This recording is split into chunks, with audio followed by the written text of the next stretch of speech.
Hi, today news is few stop to eat during the breakfast rush. For those who work in this warren of more than 5,000 clothes firms, the factory clock dictates their day at a nearby job market. Workers check the stitching they be expected to do. They get paid per piece, so their skill and speed determine how much they make. It depends how difficult item is. Something simple like a t-shirt is 1 to 2 per piece, and I can make around the dozen in an hour. We earn so little, how is that enough? The cost of living is now so high. Workers travel thousands of miles to Gango to earn money to send back to their families. Shen is now one of their major employers. I think will become later and bit better. It always pays our suppliers on time. It is efficient and reliable. How many people do you think work for Shen in this region, this area? I would say over 80% of the people here work for Enshine. This is the beating heart of an empire. The machines seldom stop. More than a dozen workers told us the labor 75 hours a week in contravention of Chinese labor laws.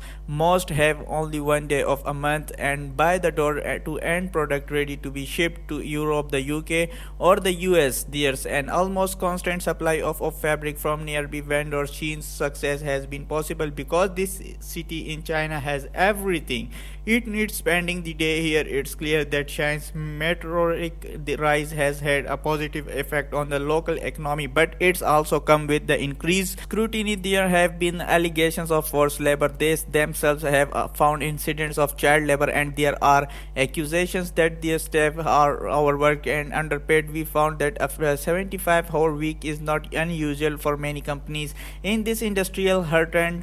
Well, it's not unusual, you say, but it's clear that it's illegal and it violates basic human rights. So it's a human rights issue. It's an extreme form of exploitation that happens, and this needs to be visible. People need to know under what conditions clothing is being produced, especially in such OBSE company that does not really report what they are doing. Hard work is a way of life here. I am proud that our textile industry is providing the world with cheap and good quality goods. A Chinese person, this is the contribution I should make. The drum of machines continues well into the night. In a statement, Shein told us it's committed to ensuring the fair and dignified treatment of all workers within its supply chain. It's investing tens of millions of dollars in strengthening governance and compliance. They added that they strive to set the highest standards for pay and that all partners adhere to their code of conduct. But the work here will go on as long as someone in London or New York continues hunting.